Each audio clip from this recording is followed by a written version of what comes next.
Now it's time for Toker Talk Radio, the voice of the marijuana nation. What are you people?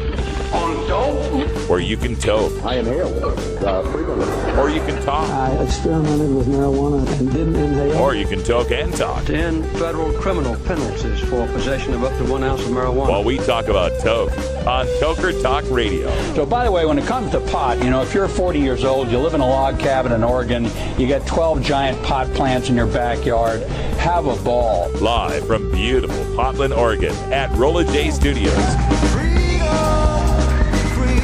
Hey, this is great. Just not cannabis. Plus your calls live at 971-533-7111. They're walking on their pants with their cap on backwards, listening to Enema Man and Snoopy Poop Dog.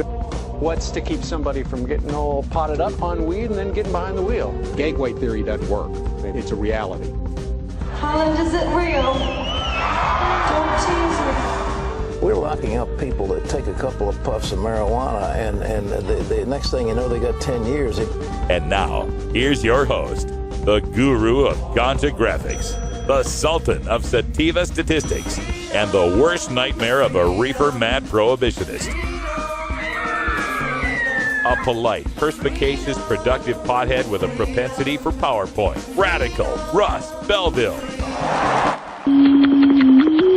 What's up, Jack? Nothing much. Just hanging out here in beautiful Portland, Oregon, with Brian the Red here for Toker Talk Radio. Welcome to the show. Hey, everybody out there. How y'all doing? Oh, yeah. We're going to have ourselves a good show today. All sorts of things to cover later on in the show. I want to talk about ATMs and money laundering. This is now the new scare from the drug warriors, is that all these pot shops have to use ATMs and they could money launder through the ATMs. Well, okay, let them use banks then. We've also got a representative in New Hampshire, a state representative, who has threatened a freshman, a college freshman, who dared to write in and ask about marijuana legalization. We'll tell you about the threat and just how awful this is. Also, Senator Chuck Schumer out of New York State had something to say today about the legalization efforts in Washington and Colorado. And we'll also get an update on New Mexico and that David Eckert case. Remember the guy that was enemaed and colonoscopied and scanned to try to find drugs, and none were found. But before we get to all that, the big news, of course, this weekend specifically, is the Super Bowl.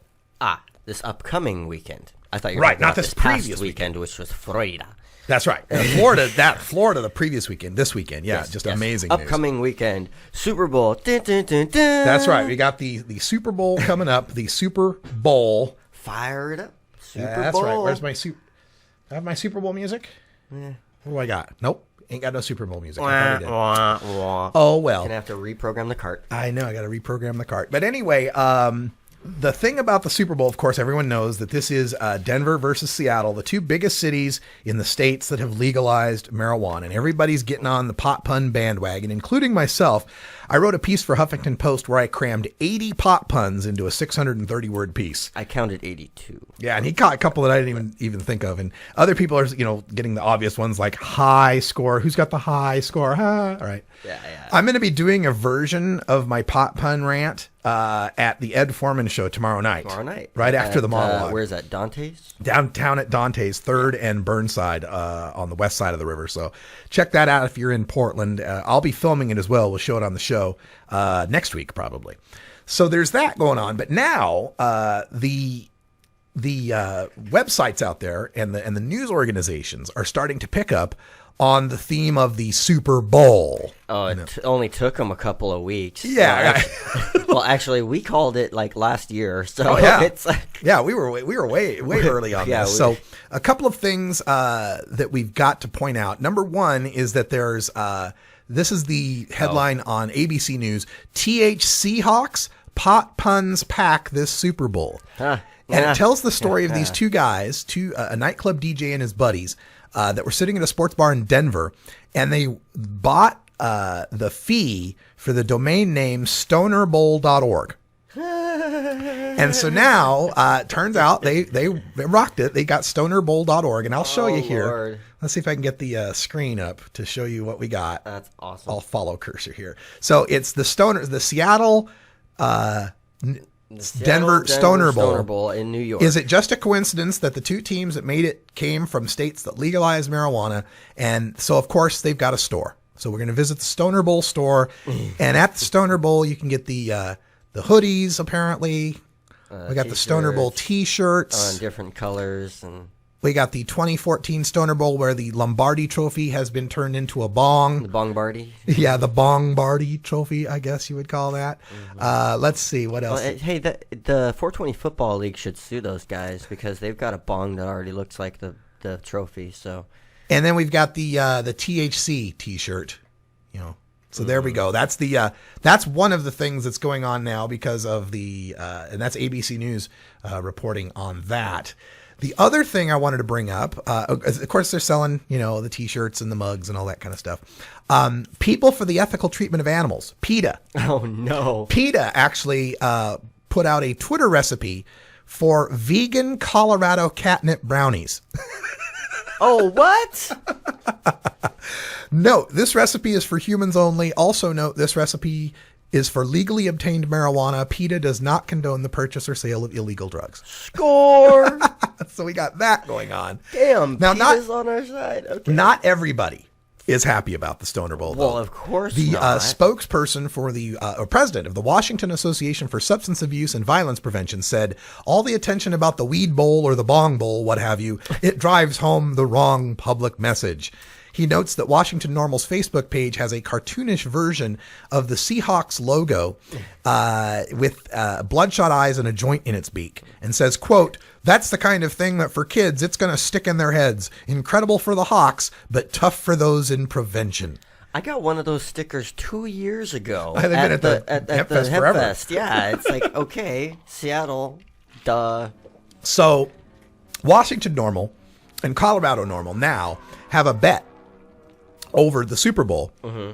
And Denver's CBS station brought this up. Their bet is this. If the Denver Broncos win, Washington Normal will dress in Bronco colors of blue and orange and sing karaoke to the song Rocky Mountain High by John Denver. And they'll post a video on their Facebook page. If the Seahawks win, Colorado Normal will dress up in Seahawks blue and green and sing Purple Haze. Of course, Jimi Hendrix was a Seattle resident or was born in Seattle, and Purple Haze is a marijuana strain. So there you go. The bets are on. May the best team win. The Russ Belville Show is blogging and podcasting daily at radicalruss.com.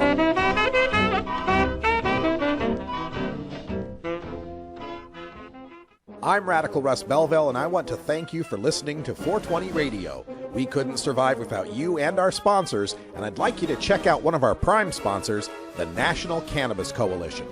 I've been working with NCC since June of 2012, and I'm proud to be part of the team they have assembled. National Cannabis Coalition is building the partnerships with reformers, lawmakers, and industry we need to be successful.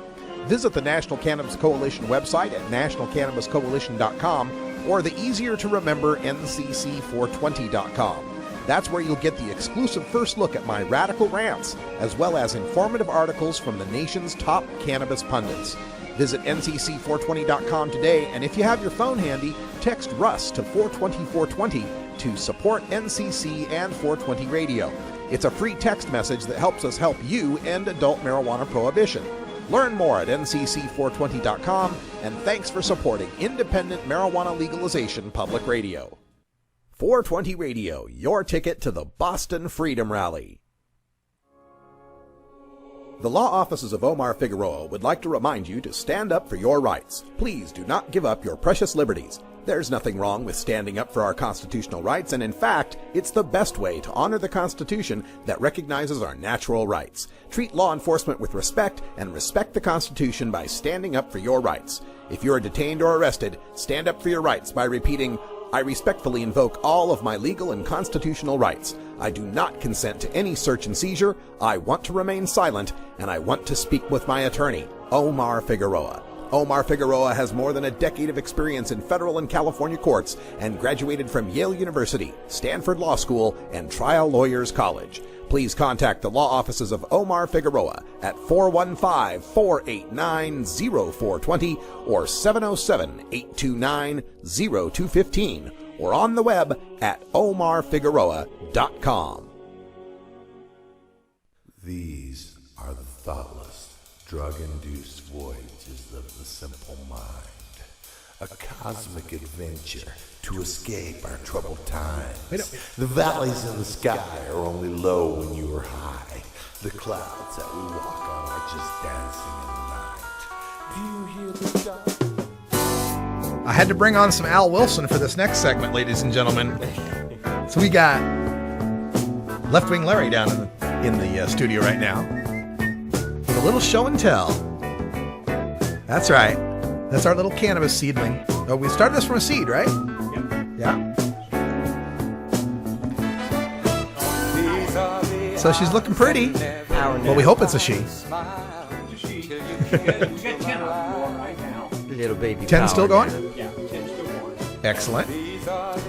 So there you go, folks. We've gotten the 4 leaves at the top there sprouting. Looking pretty healthy. Definitely tell it's weed. How do the others look? About the same? He says they're all about the same, all coming up. All right, let's bring it up.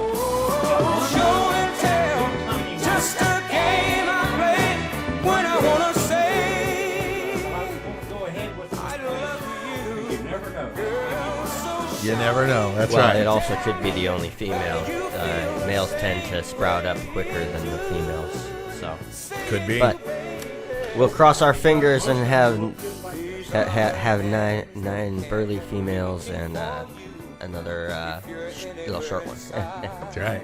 Well, thank you so much for showing that off for us. Also, would you grab the High Times? I think it's over on the close side there.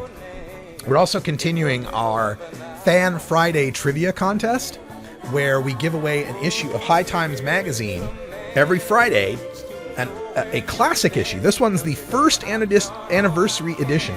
You know, High Times is 40 years old now. They're in their 40th year. This is year 1.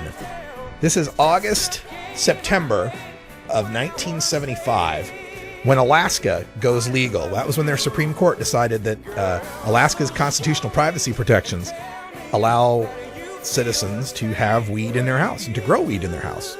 So we're giving this away.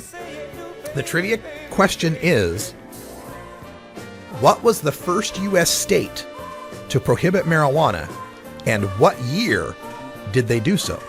I've already gotten 3 or 4 correct entries, and from all the correct entries on Friday, live at the Oregon Medical Marijuana Business Conference, we will choose randomly one of the correct entries, and you will win that High Times magazine. So that's our Fan Friday trivia contest, and we'll have a new contest next Friday, or this Friday as well. Every Friday. Actually, this Friday you will be in. Right, I'm going to do the live.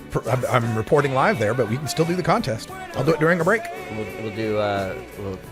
Then we're planning on having Toker Talk Radio and everything, just remotely. Yeah, I'll be showing the speakers basically. So I'll just be coming in during breaks, and during a break I'll probably do the contest. But yeah, every Friday, because I got a pile of these High Times magazines ranging from 1975 to 1981, and we're going to give them all away. Yep. I love listening to that Al Wilson, by the way. Girl, so show me and tell me how you feel the same way. All right, welcome back. It's Toker Talk Radio, and coming up later tonight at 8 p.m. Pacific Time, we've got a new edition of the Viper Hour. I will be here bringing you some music. It's not live music, because most of the people that played it are dead. But I'll be here live bringing you music from the 1920s, 30s, 40s, and 50s, the reefer jazz era, the cats that were smoking the gauge and flipping the jive. You know what I'm saying? Yeah, so I know. Tonight, my eyes are mugging. I know what you're talking about. Use a mugging? That's right. You're a Viper. I'm not sure what the theme will be tonight. I haven't quite decided what the theme will be. I thought maybe I'd have a Louis Armstrong night, but... Ooh, horns, man. Horns. Yeah. So maybe it'll be Louis Armstrong night. I still haven't decided. I'll see what I can find. How about a brass blast? I did a trumpet night 2 weeks ago. Oh, yeah. That was pretty cool. Yeah. Although I didn't get enough good trumpet players. I need to fix that. So maybe I'll do another trumpet night. But if if you want to make suggestions for any of our shows, any of our programming, you can always contact us through our website at 420radio.org. There is a contact button up there in the control panel. Yeah, and send us, if you know of a band out there, send us some, links to their music, and hell, maybe we'll play their song. And coming up after this hour at 5 o'clock, we've got another edition of Stony Sunday with Coral Reefer. Yay. Then 2 hours of these previous 2 hours replayed for you, hour 1 and hour 2. And then 8 o'clock, the Viper Hour. It's like a time warp. All right, wanted to bring up this story about the ATMs. This is, the Denver Post brought this up. The headline was ATMs in or near pot shops called disaster waiting to happen. No! Oh no, there's an ATM by a pot shop. That's awful. That's horrible. What a convenience. What they're pointing out here is that the way that the feds have restricted banking access to the pot shops, to the dispensaries, have made them so they have to run cash only. So when people go to a pot shop and they find they can't use their card like they can use everywhere else, there's an ATM they can use to get some money out and get their bud, right? But the problem, they say, is that ATMs are not really very well tracked, right? And this is something that kind of surprised me. This is in the Denver Post piece. There are thousands of privately owned ATMs across Colorado, but no one place, not law enforcement, not state or federal banking regulators, not even the ATM networks themselves, knows who owns them all, or for that matter, where they are located. Really? Yeah. I had no idea. I would thought like an ATM, this is going to be tied in the banking regs. Banking agency. No, not them, not FICA, not nobody. Wow. There's privately owned ATMs that are, probably and I owned knew by that. I some- knew there's private ATM companies because you're always giving them free. Is it okay if we charge you $350? I knew that. Yeah, well, what most people don't understand is in the programming for those ATMs, you can change what that fee is to whatever you want. So, but anyway. Well, here it is. ATMs owned by banks are regulated by federal banking laws. Yes. Privately held ones are regulated by the states that choose to do so, and Colorado isn't one of them. So there's no state level ATM regulation in Colorado. Nobody's tracking how many there are, where they're at, how much business they're doing, whether they're operating legally, nothing. It's like, of course whoa. No. And here's another little factoid. Most of them run on Windows XP. Which is losing its, there's a news story about that saying that they fear the hackers are going to be starting to attack ATMs of older date, because they won't have security patches. Well, they don't have new updates for security patches, and once something gets outdated as software, then it goes public usually with its code. Oh. So, oh my. Yeah, it's called abandonware at that point. Okay. There's some really cool abandonware websites that, but. Now, this is part of the story also says, though ATMs are located in a number of other legal establishments like bars, restaurants, convenience stores, and could also be used for money laundering, none of them process the volume of cash expected in the marijuana trade. Really? Really? I'll bet you go to any strip club in Colorado, in Denver. Shit. And they're processing a whole lot of money there too. Yep, damn lot of cash. So this thing about, oh my God, the ATMs are going to be used for money laundering, not any more so than they'd be money laundering at a strip club or a liquor store that has an ATM. But to me, it just says, all right, if you're really that afraid of them, then let these guys use banking. Yeah, well, what is funny to me is that these people writing this article obviously haven't done a whole lot of research, because there are places that accept credit cards through the little Square app thing, a little card reader. Anybody can get a card reader for their freaking phone and link it to any bank account. And it's a lot of them use charging for goods and services. People have been doing it for years, actually. Yeah, we're seeing them use the tablets. They're doing it here. I've signed in a dispensary. I've used a card and tableted through it. So yeah, the solution to all of this, of course, and we're going to see it happen. We've recently, this last week, Eric Holder, the Attorney General, said that they're going to, Treasury and Justice are going to work it out so that these places can the banks can work legally with the marijuana businesses. But it's going to be more like a yellow light than a green light, right? It's not going to say it's perfectly legal. They're going to say, we won't bug you if, right? And I don't know how many, banks can be kind of conservative when it comes to breaking the laws like that. So I don't know. We'll have to see how this turns out. Well, but especially since, it's like it was probable cause in some places for the smell of money. Yeah. They could confiscate your money if you brought it into a bank and it smelled like weed. It smelled like weed, yeah. Oh, my God. Hey, folks, it's 4:20 here in the Pacific time zone, and that means, we've got a mandatory union-required local 4:20 safety break we must take. So we hope your safety meetings go well, too. We'll see you in a minute. That funny reefer man.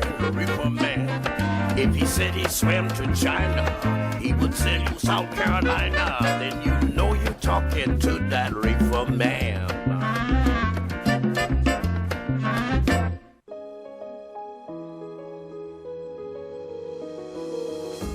Cannabis Outreach Collective is an alternative health and wellness option located in Gladstone, Oregon, that serves patients in the Portland area and beyond. We are a full-service alternative health and wellness collective accommodating patients with natural, organic, holistic, and homeopathic remedies, nutritional guidance, advice, education, and medical cannabis, fully in accordance with Oregon OMMP law. You can find out more about Cannabis Outreach Collective on Facebook at COC503 or by emailing cannabisoutreachcollective503@gmail.com or by telephone at 503-853-1319. Check out our menu on Weed Maps and visit Cannabis Outreach Collective today.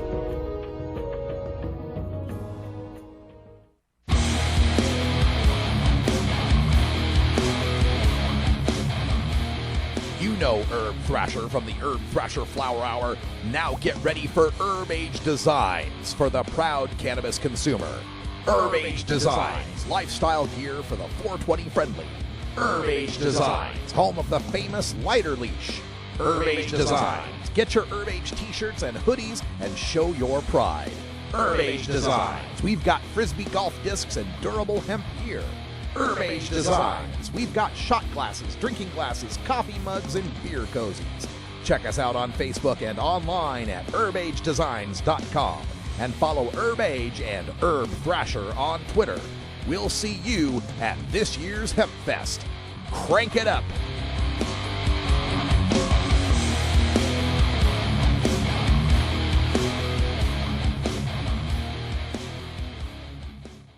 Weeducated Talk Radio, starring Ruby Lexington, Nikki Fox, Steve the Caregiver, and Jeff Kaufman from Arizona. Tuesdays at noon Pacific on 420radio.org. Welcome back, everyone. Toker Talk Radio, 23 after the hour. We're hanging out here at Rolla J Studios in beautiful Potland, Oregon, and got a story from the Weed Blog, our friends out there. Johnny Green. Dig up to the Weed Blog. And this is a disturbing story, just because it kind of shows you the abuse of power that can happen, and how some lawmakers are just terrified of their own constituents' opinions. This comes from New Hampshire, the live free or die state, right? New Hampshire. All right. There's this college freshman who got a hold of the Weed Blog because he sent a letter to his state representative. And just basically, the state state senator. State Senator Andy Sanborn is the guy's name. And he sent him a letter because, New Hampshire's got various bills about decrim and medical and all that. And so this college freshman sends his senator a letter in support of decriminalization. Let me read to you part of the freshman's letter. He says, in New Hampshire, those arrested with even small quantities of marijuana face harsh criminal penalties that can ruin their lives by disqualifying them from jobs and other things such as federal student aid. As of right now, criminals convicted of serious crimes like rape and murder are technically eligible for federal student aid without restrictions. But those found guilty of possession of small amounts of marijuana and disqualified for federal student aid for 1 year after their first offense. The penalties don't fit the crime. Even with some of the most strict marijuana laws in the nation, a recent survey puts New Hampshire at number 4 in the nation for marijuana use per capita. It is clear the war on marijuana use has failed. It is time to stop ruining people's lives and pumping money into the black market and start regulating a substance that is far less addictive and harmful than alcohol and tobacco.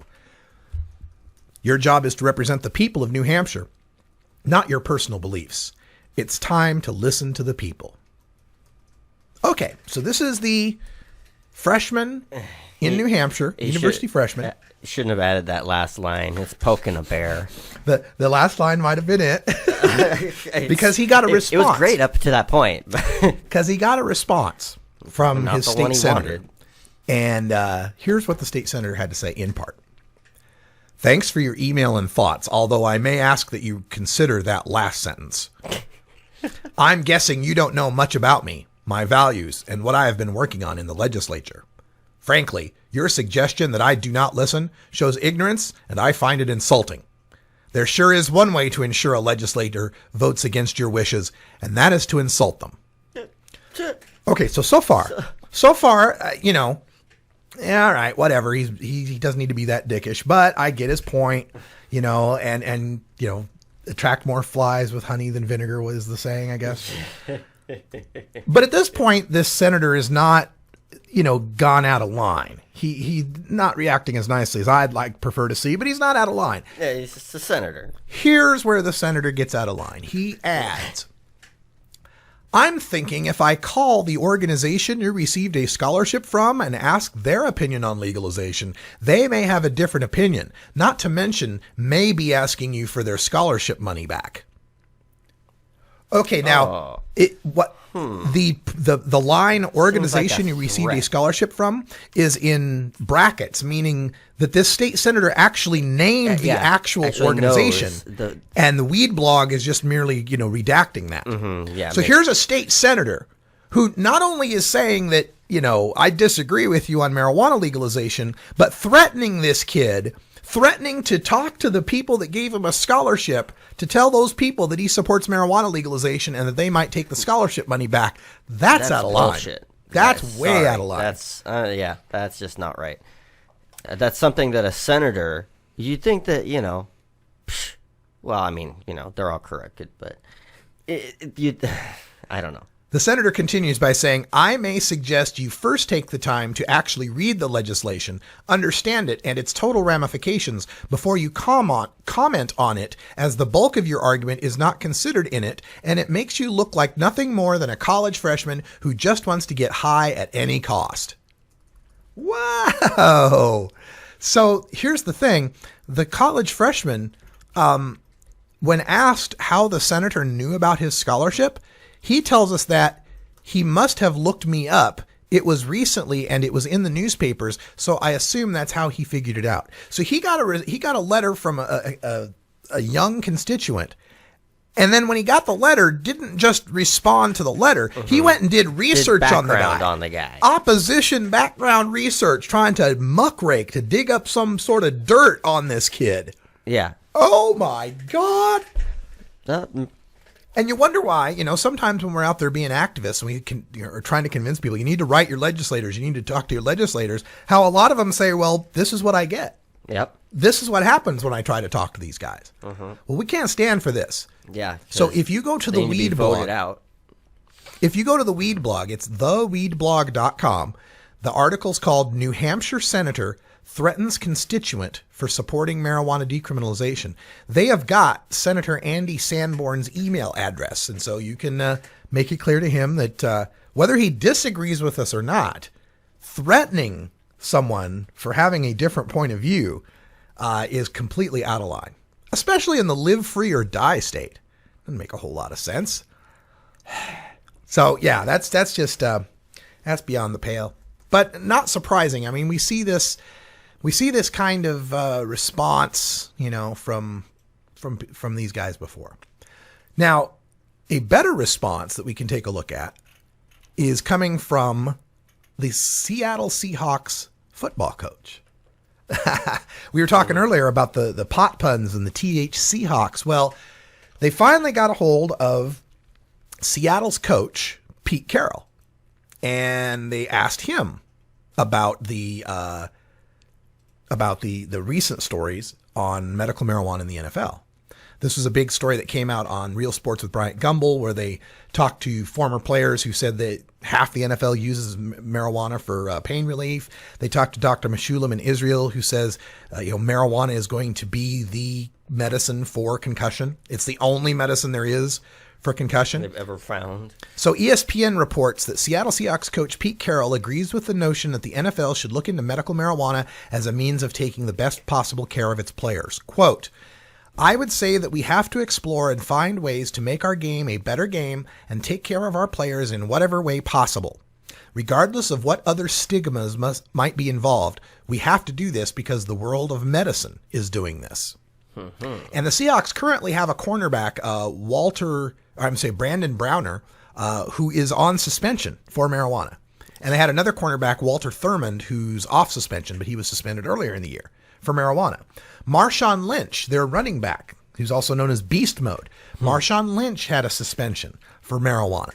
Percy Harvin, one of their wide receivers, tested positive for marijuana coming out of the NFL Combine out of Florida, killed his draft prospects, played for the Minnesota Vikings, missed numerous games and practices for the Vikings because he suffers from migraine headaches, uses medical marijuana, and has had marijuana issues with the NFL.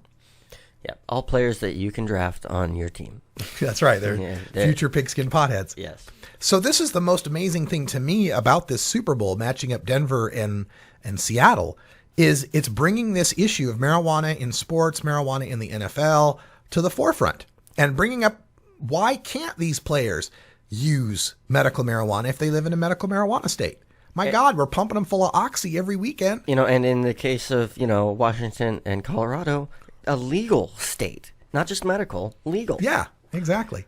So there's that statement, which is great, coming out of the Seattle Seahawks coach, basically saying what everybody else is saying about this is the NFL they're a big corporation. They're a big national corporation. Yeah, they have to answer to stockholders. And they want to cover their ass. Yeah. That's really what it is. They just want to cover their ass. And they don't want to be seen as, because there's that whole role model thing with the kids, too. Mm-hmm. Yeah, if you're a public figure, you're like an icon, and you're supposed to have a different set of values that you portray, And while you're on camera, at least. And if some player's using medical marijuana, then oh my God, the kids will think pot's okay.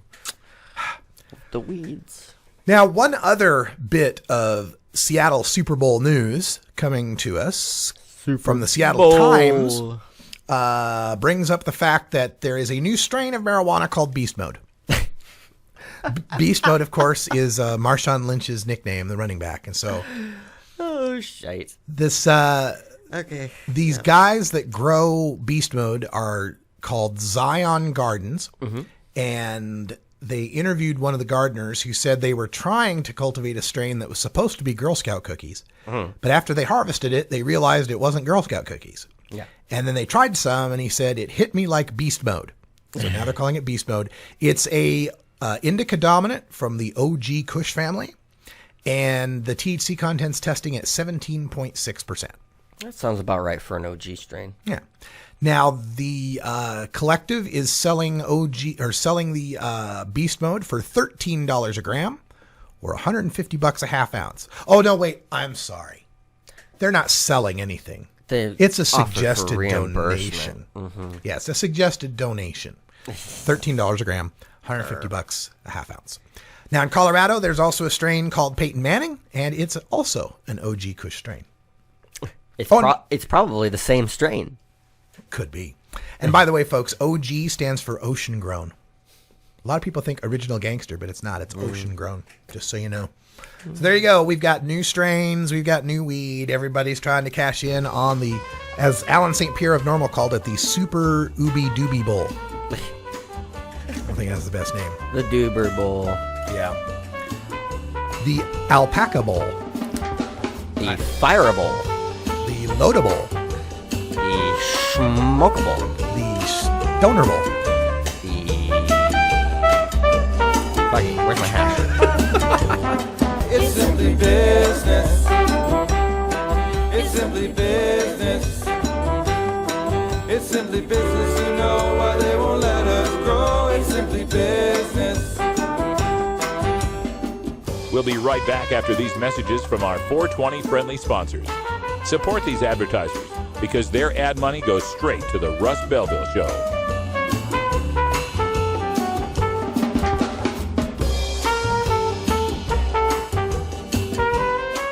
You're tuned into the Russ Belville Show, the voice of the marijuana nation.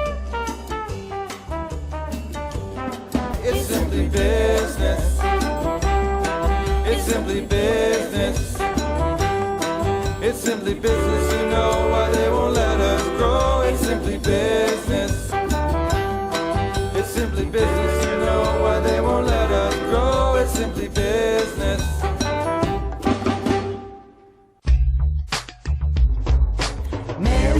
Marijuana, do you wanna?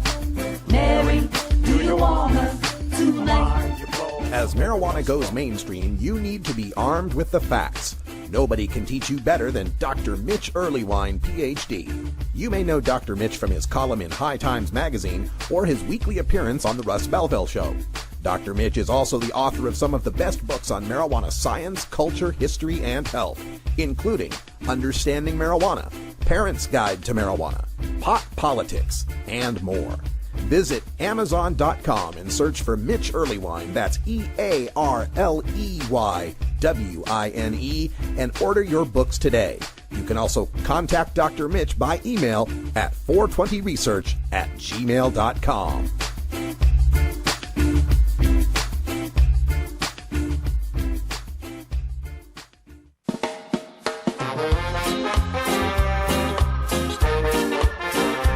Support the Russ Belville Show. Text the word Russ to 420-420 and connect with the National Cannabis Coalition. You can also send $10 to the Russ Belville Show right from your smartphone. That's Russ to 420-420.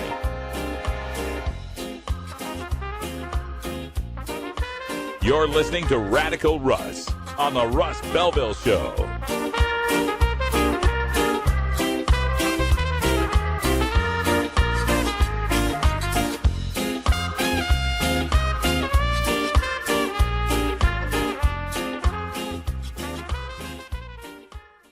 .420 Radio, freeing your mind 24 hours a day. NORMAL stands for Responsible Adult Cannabis Use. If cannabis use is causing problems in your life, consider taking a break or seeking medical assistance. Consider ceasing cannabis use if you have a family history of mental illness. Don't drive or operate heavy machinery while impaired by cannabis use. Cannabis use is not without risks, even though the risks may be far less than those posed by legal drugs.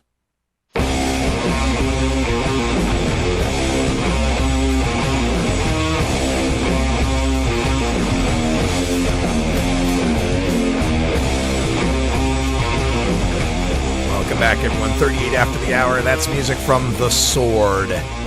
Freya is the tune. I think that's Freya. Freya. Freya is, Norse god. The wife of Odin. Mm-hmm. I know my Norse mythology. Okay. Actually, when I was a kid, I was in the gifted and talented programs as a kid, and I got to do, like, every quarter, they would let you pick a subject and just do a subject for a whole quarter. It didn't matter what the subject was. And, like, one quarter I did numismatics, the study of money. So I learned about the Thai baht, and all the different monies around the world.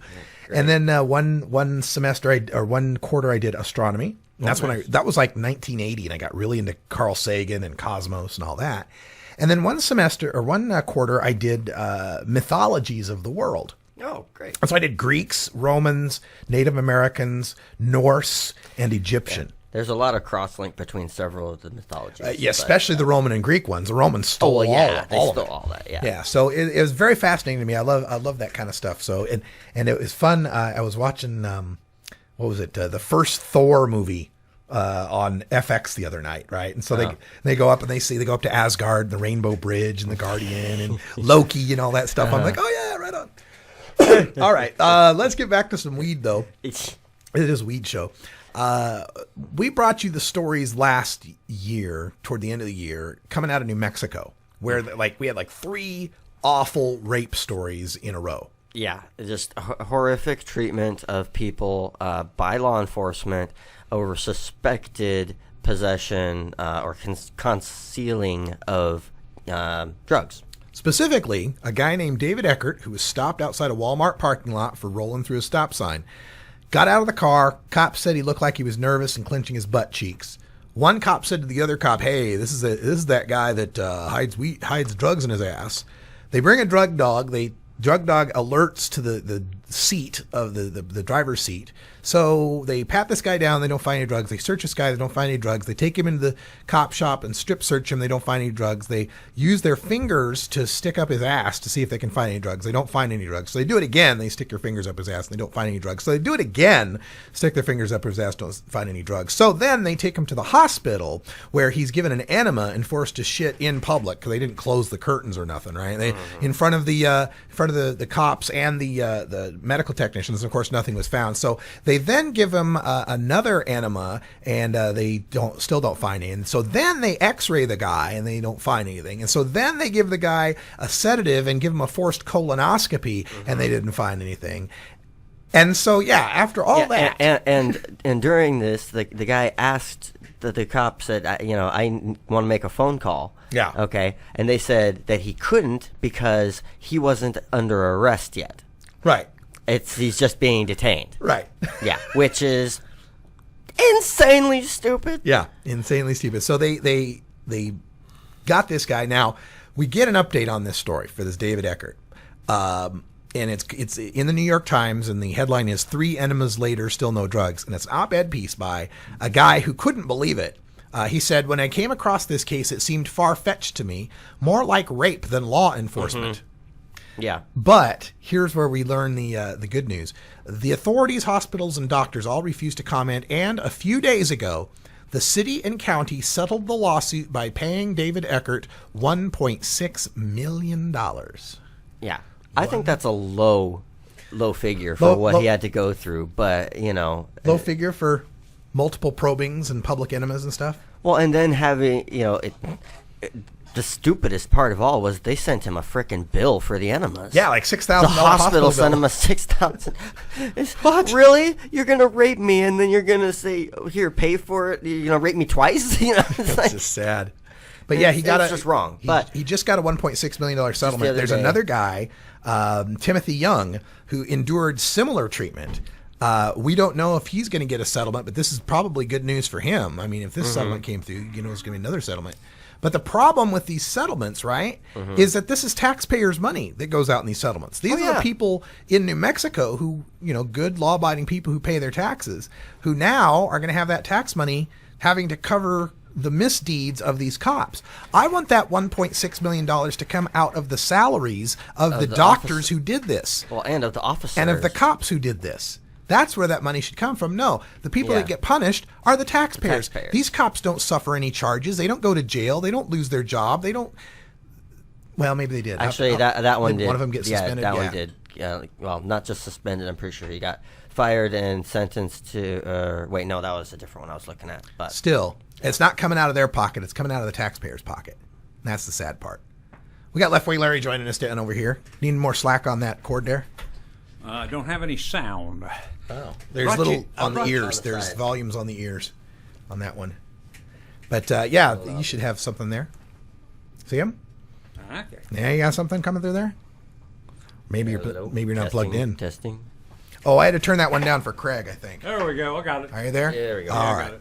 Yeah. All right. So you're back. I'm back. Brought you guys down some Melvin. Oh, some show and smell. Cool. I don't even know.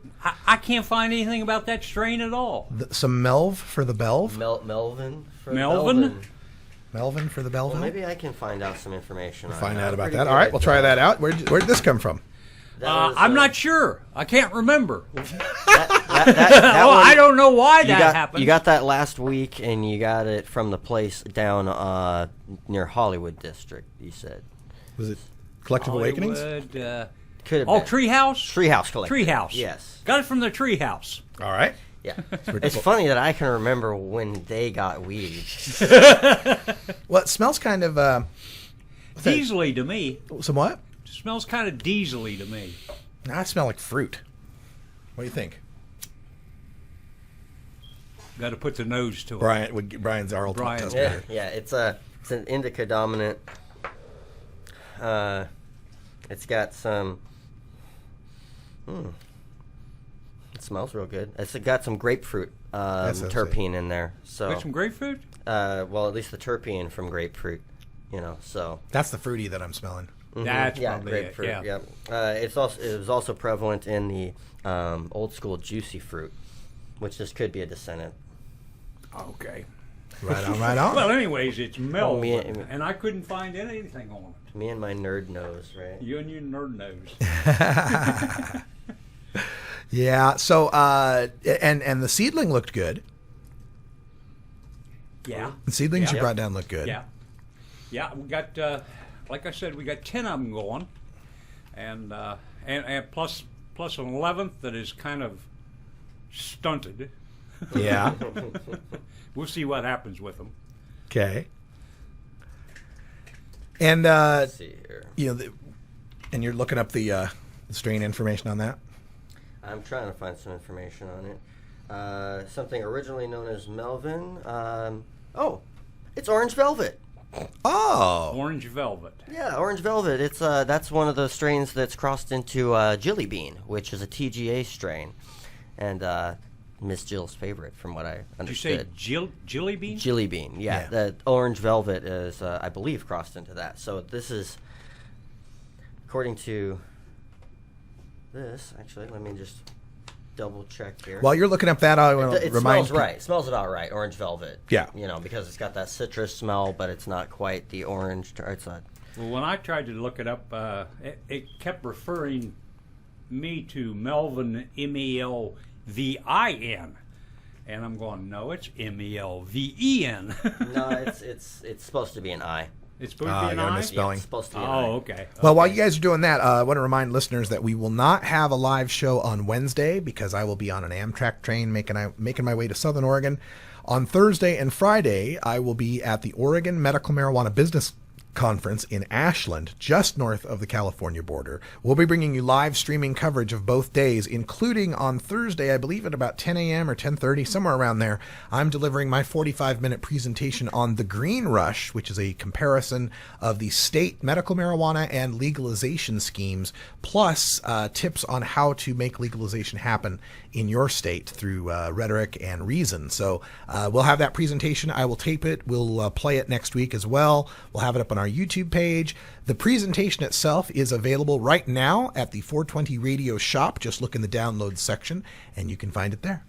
Yeah, so I got the information out here. It says that originally Orange Velvet was originally known as Melvin. It's a Pacific Northwest skunk strain of unknown genetic origins. Let's see here. It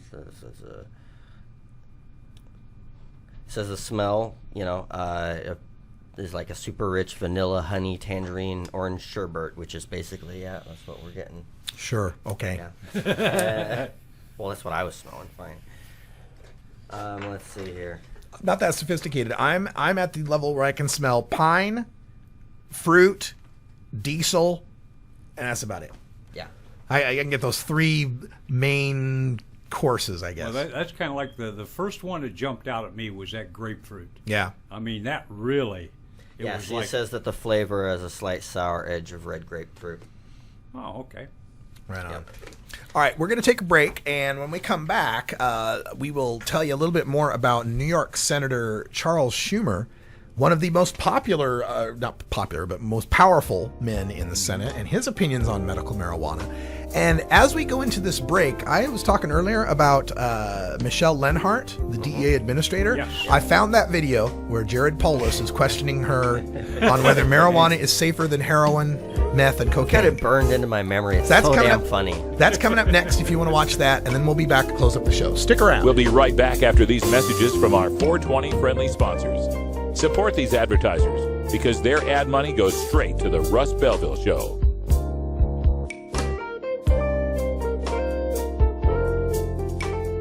You're tuned into the Russ Belville Show, the voice of the marijuana nation.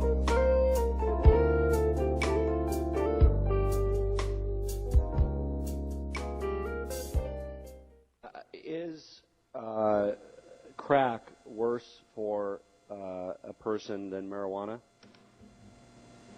I believe all illegal drugs are bad. Is methamphetamine worse for somebody's health than marijuana? I don't think any illegal drug is good. Heroin worse for someone's health than marijuana? Again, all I mean, either yes, illegal, no, or right? I don't know. I mean, if you don't know, you can look this up. You should know this as the Chief Administrator for the Drug Enforcement Agency. I'm asking you a very straightforward question. Is heroin worse for someone's health than marijuana? All illegal drugs are bad. Does this mean you don't know? Heroin causes an addiction. Okay. That causes many problems. It's very hard to kick. So does that mean that the health impact of heroin is worse than marijuana? Is that what you're telling me? I think you're asking a subjective question. No, it's objective. Just looking at the science, this is your area of expertise. I'm a layperson, but I've read some of the studies. I'm aware of it. I'm just asking you as an expert in the subject area, is heroin for someone's health than marijuana? And I'm answering as a police officer and as a DEA agent that these drugs are illegal because they are dangerous, because they are addictive, because they do hurt a person's health. So heroin is more addictive than marijuana? Is heroin more addictive than marijuana in your experience? Generally, the properties of heroin, yes, it's more addictive. Is methamphetamine more addictive than marijuana? Well, both are addictive. Well, is methamphetamine more highly addictive than marijuana? I think some people become addicted to marijuana, and some people become addicted to methamphetamine. You mentioned that your top priority, I believe you indicated to us, is abuse of prescription drugs. Is one of the main classifications of prescription drugs painkillers that you're concerned about? That's correct. And are those painkillers addictive? Yes, they are. Very addictive. Are those painkillers more addictive than marijuana? All illegal drugs are in Schedule 1 are addictive. Well, again, this is a health-based question, and I know you're obviously you have a law enforcement background, but I'm sure you're also familiar, given your position, with the science of the matter. And I'm asking, again, clearly your agency has established abuse of prescription drugs as the top priority. Is that therefore an indication that prescription drugs are more addictive than marijuana? All illegal drugs are addictive. Okay, your agency has established abuse of prescription drugs as its top priority. You've indicated as much to us. Does that mean that abuse of prescription drugs is a greater threat to the public health than marijuana? Because it's an emerging threat, because people are turning to prescription drugs faster than any other drug, that is why we prioritize it. Well, in many states, including my home state of Colorado, we have a legalized and regulated regime of medical marijuana, and we have found some great degree of success in combating the abuse of prescription drugs by making sure that patients have access to medical marijuana, which the science indicates, and I would certainly encourage you to look at the science, is less addictive and less harmful to human health than some of the narcotic prescription drugs that are abused, and also when they're used on label, they can be very harmful to health as well. Would your agency consider supporting medical marijuana provisions when that can be used in pursuit of your top priority, which is reducing the abuse of prescription drugs? If it can be documented that the use of medical marijuana helps reduce the abuse of prescription drugs, is that something you're willing to pursue? Well, Congress has determined that marijuana is a controlled substance, and DEA is tasked with enforcing. Yeah, but you mentioned law. Priorities, though, and you said top priority, reducing abuse of prescription drugs. One tactic to do that would be use of medical marijuana, and I wanted to make sure, again, top priority. In pursuit of your top priority, are you willing to look at the use of medical marijuana as a way of reducing abuse of prescription drugs? We will look at any options for reducing drug addiction.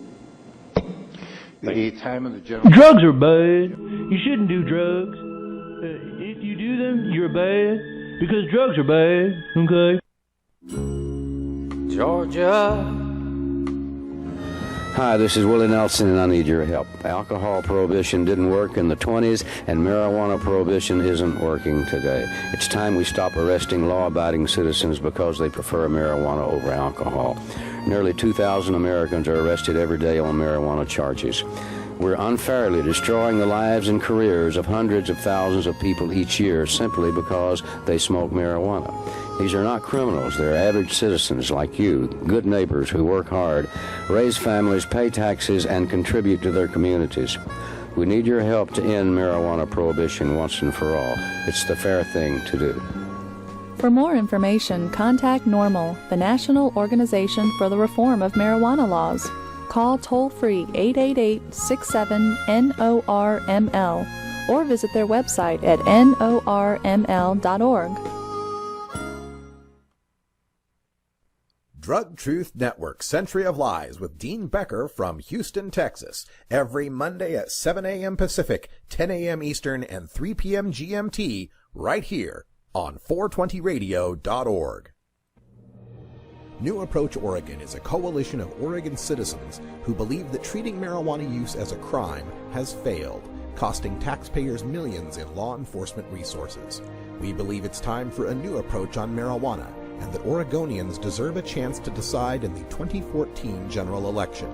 Our approach will regulate, tax, and legalize marijuana for adults in Oregon. By implementing a strict system to regulate, tax, and legalize marijuana, we can move Oregon forward and create new revenue for critical services. Under our approach for 2014, 40% of funds would support K-12 education, 20% would support mental health and treatment services, and 15% would be dedicated to law enforcement. Public opinion, coupled with victories in Washington and Colorado, confirms marijuana legalization is inevitable. Visit our website at newapproachoregon.com or our page on Facebook at New Approach Oregon.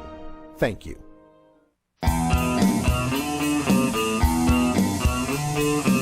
Welcome back, everyone. 57 after the hour. Just winding things up here on Toker Talk Radio.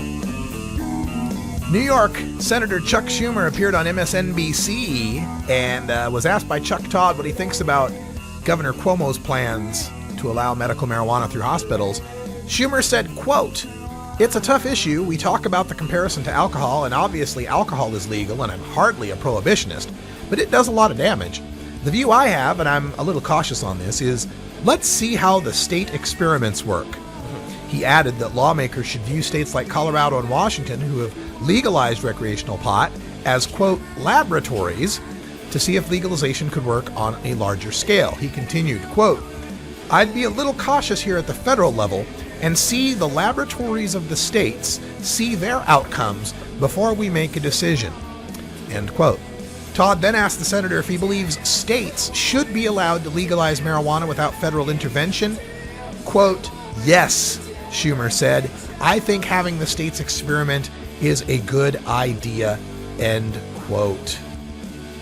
That's remarkable. Yep. Coming from Chuck Schumer, folks. He's not exactly the first guy to stick his neck out on a controversial position. So if he's coming out for this, we are going to see a landslide change over the next couple years in political discussion at the federal level. And as far as looking at the states to see what works out, well, gee, Chuck, been 18 years this year since California voted on medical marijuana. You'd think after 17 years in 20 states, we'd have kind of figured out the laboratory experiment, wouldn't you? Oh, well. All progress is good progress. That's all the time we got here for Hour 2 Toker Talk Radio. Thanks for joining us. Brian the Red over there and Left Wing Larry. I'm Radical Russ. Stay tuned for Stony Sunday with Coral Reefer, fresh from this weekend. And then at 8 o'clock, I'll be back live with the new Viper Hour. Great tunes from the Reefer Jazz era.